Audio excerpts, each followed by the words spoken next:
प्रहलाद पुत्र विरोचन की कथा।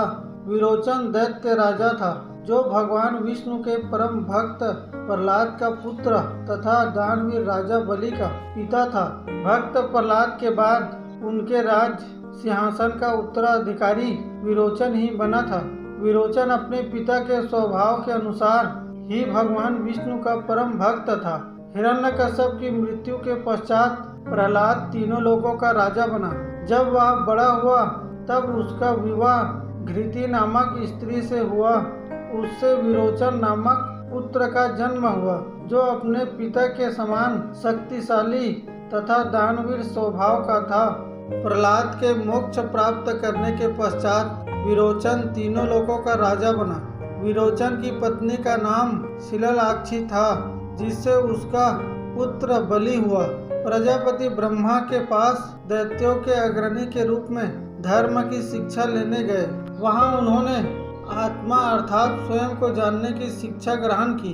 इंद्र तथा विरोचन ने 32 वर्ष तक ब्रह्मचर्य का पालन करते हुए शिक्षा ग्रहण की।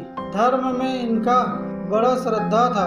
आचार्य शुक्र के ये बड़े निष्ठावान भक्त थे और शुक्राचार्य भी इनसे बहुत स्नेह करते थे। अपने पिता प्रहलाद का विरोचन पर बहुत प्रभाव पड़ा, इसलिए ये देवताओं से कोई द्वेष नहीं रखते थे। विरोचन के मन में स्वर्ग पर अधिकार करने की इच्छा कभी नहीं हुआ। वे तो अपने राज्य से ही संतुष्ट था। विरोचन भगवान ब्रह्मा के द्वारा दी गई शिक्षा को पूरी तरह आत्मसात नहीं कर पाया तथा आत्मा के रूप में शरीर की पूजा करने लगा।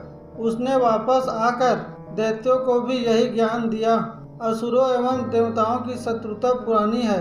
देवता रजोगुण तथा असुर तमोगुण का होने की वजह से देवराज इंद्र को इनसे भय लग रहा था कि कहीं अमरावती पर आक्रमण कर दिया तो परम धर्मात्मा विरोचन का युद्ध में सामना करना देवताओं की शक्ति से बाहर है। इसलिए उसे नष्ट करने का प्रबंध पहले करना चाहिए। इंद्र आक्रमण करके या धोखे से मार दे तो शुक्राचार्य अपनी संजीवनी विद्या के प्रभाव से उसे जीवित कर देंगे और शांत विरोचन क्रोधित होकर देवताओं के लिए विपत्ति बन जाएंगे। इसीलिए देवगुरु बृहस्पति की मंत्रणा से इंद्र ने ब्राह्मण का वेश बनाकर उसके पास पहुँचे। विरोचन ने अभयगत ब्राह्मण का स्वागत किया और हाथ जोड़कर बोले, मेरा आज सौभाग्य उदय हुआ कि मुझ असुर के सदन में आपके पावन चरण कमल पड़े।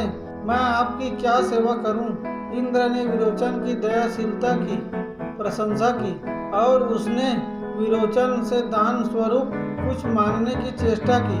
विरोचन ने ब्राह्मण को निराश न करने की आशा से उसे दान देने का संकल्प ले लिया। विरोचन के आग्रह पर बोले, मुझे आपकी आयु चाहिए। तो विरोचन ने प्रसन्नता से कहा, मैं धन्य हूँ, मेरा जन्म लेना सफल हो गया। मेरा जीवन स्वीकार करके आपने मुझे कृतार्थ कर दिया।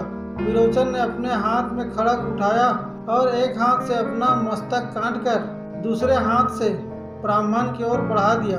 इंद्र भय के कारण शीघ्र स्वर्ग चला गया। इस प्रकार विरोचन का अंत हो गया तथा उसके पश्चात उसका पुत्र बलि तीनों लोकों का राजा बना। विरोचन को भगवान ने अपना पार्षद बना लिया। अगर ये वीडियो अच्छा लगा हो तो प्लीज चैनल को सब्सक्राइब कीजिए। हम इसी तरह पौराणिक व शिक्षाप्रद कथा लेकर आते हैं। धन्यवाद।